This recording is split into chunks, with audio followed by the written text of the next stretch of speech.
Hey, brother and sister veterans, we're here today with Eric Trump, and it's a great day. I want to make sure everybody knows that Admiral Kubik was with us from the very beginning. He was back in '16 and is a real warrior. I was so glad some of the Navy senior flag officers were standing up. That Flynn and Hey everybody, Brick Suit here. I am in a fabulous event for President Trump rally hosted by Turning Point Action. And I know we all love our veterans, but there's a group out there you really check out. It's Veterans for America First.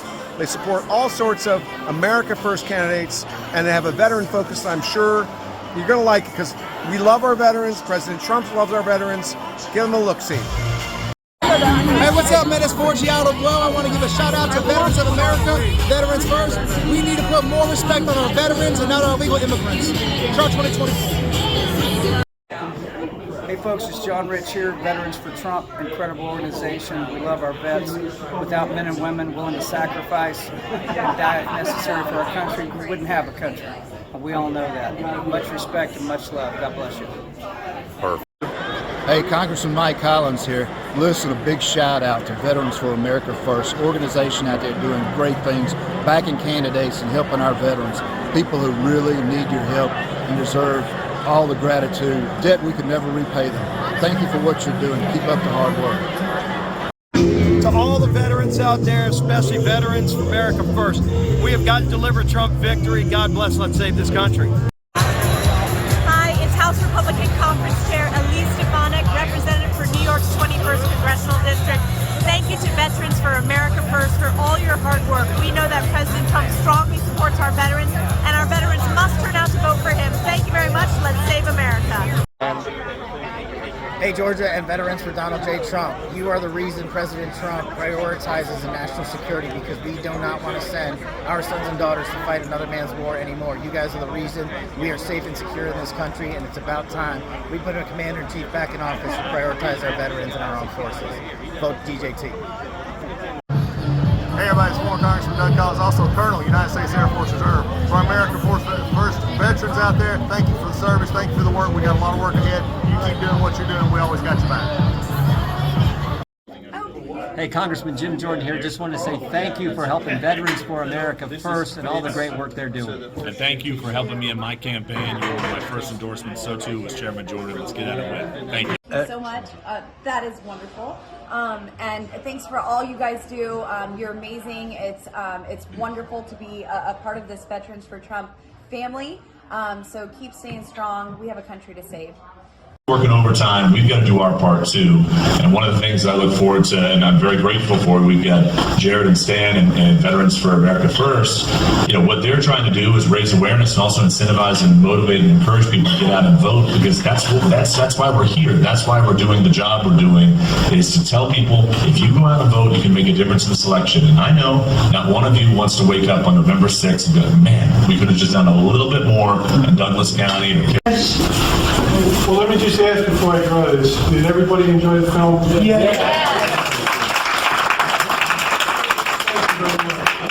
Another person that's not giving up anytime soon. Why? Because Trump announced he's running for presidency, is Stan Fitzgerald. Now listen, if you really want to know a patriot and what a patriot look like, that puts his money where his mouth at, or at least somebody else's, that actually get behind candidates. When I say America First, that's God, family, country, and Trump. That's everything that we're talking about. Well, this is Stan Fitzgerald. And thank you so much to Stan Fitzgerald. Where is he? There he is. Thank you so much. You are a great patriot. Thank you both for helping, so supporting not only for people like me, President Trump, and for America First and MAGA. So God bless you. And Stan, where's Stan? Stan is with Veterans for Trump. Thank you, Martha. Thank you all. We're honored. I know there are so many organizations. Thank you. We appreciate all the help. Stanley and Donna Fitzgerald. Right here, sir. Thank you very much. It's great. It's great that you were with us. Mike Acton.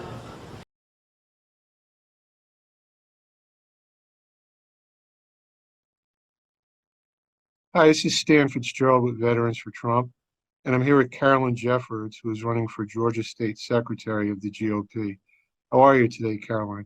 I'm great, Stan. Thanks for having me. Well, you're welcome. Thank you for being here. Can you tell us, please, a little bit about your background? Yes.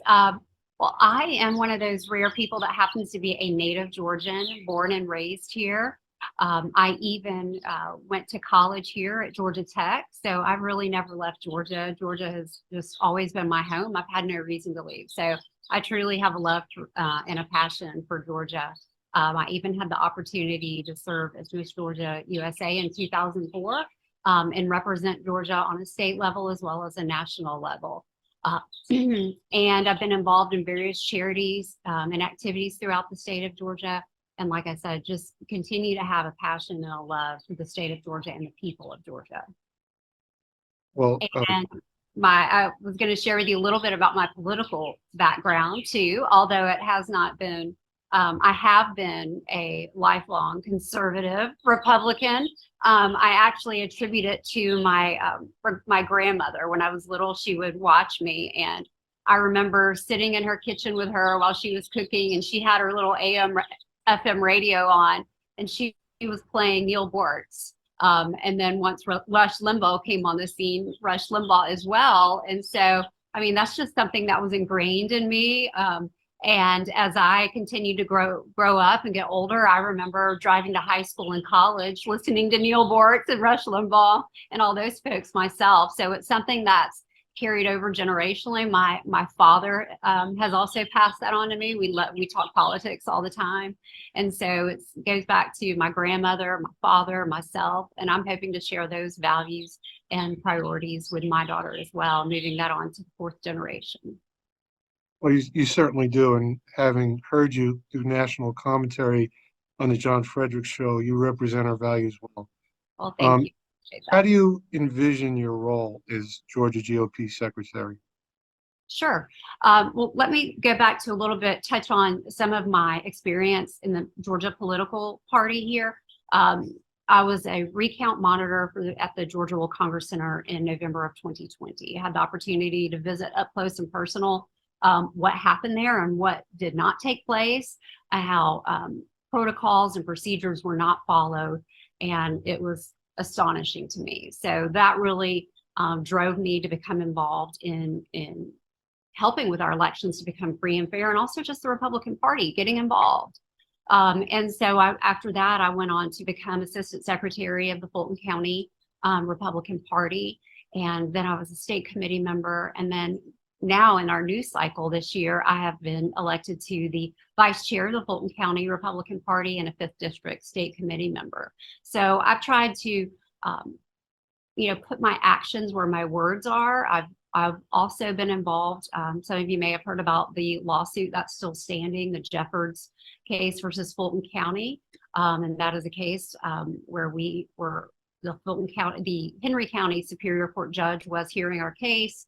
And then many months later, they decided I didn't have standing. So we appealed to the Georgia Appeals Court, and the Georgia Appeals Court did not think we had standing, but they wanted to let the Georgia Supreme Court rule on that matter. So last fall, the Georgia Supreme Court ruled on another case that we were using in our case as well, and said that Georgia voters do have standing. So they had issued a statement that the Georgia Appeals Court vacate their previous decision and issue a new ruling. And so we are waiting on that. I believe that ruling, the date to come on that would be June 30th. That's the last date that they could release a new decision. So that is something that's been a key, because states across the country, that's where a lot of these election cases have been dismissed, is on standing. So the fact that we have been able to secure standing in Georgia is pretty historic right now. And I'm proud to have been part of that effort and stood our ground and that historic ruling. And so we're just waiting for them to make their new decision and send it back to Judge Amero in Henry County and hopefully proceed with our case. And Judge Amero in Henry County has already unsealed those ballots. So at this point, we feel the next step is to actually audit those ballots. We're not saying anyone did anything wrong. We just want the opportunity to trust and verify what took place. So I'm really proud of those actions that have taken place as well. That's been outside my political duties, serving in the Republican Party in Georgia. but it's all equally important to making sure that we secure our Republican values and preserve our republic. Yeah, there's about 80 million people across the country that want to take a look at those ballots. So we're all praying for you and hoping it goes the right way. Thank you. So I cut you off prematurely there. You were going to talk about your role, how you see yourself as Georgia secretary. Sure. The next Georgia GOP secretary, needs to do more than just the simple basics, just needs to do more than just simply take notes and send out a few emails. It's somebody who needs to have a new passion, a new vision for the party, a new energy, and make sure that there's transparency. Make sure, I'm someone who is voted on by the members of the Georgia Republican Party, the delegates and alternates that would become elevated. And so I'm a reflection of them. I have to be a reflection of the party itself, the members of the party, the grassroots. I can't just, once I get elected that position, just do what I want to do. I'm there to represent them. So I have to make sure I'm representing the grassroots and what our party wants me to stand up for. I've already demonstrated in some things I've already done that I'm courageous. I have no problem standing up and doing what's right in order to reflect our party values and our founding father values that this country was founded upon. I feel like we really need to get back to the basics.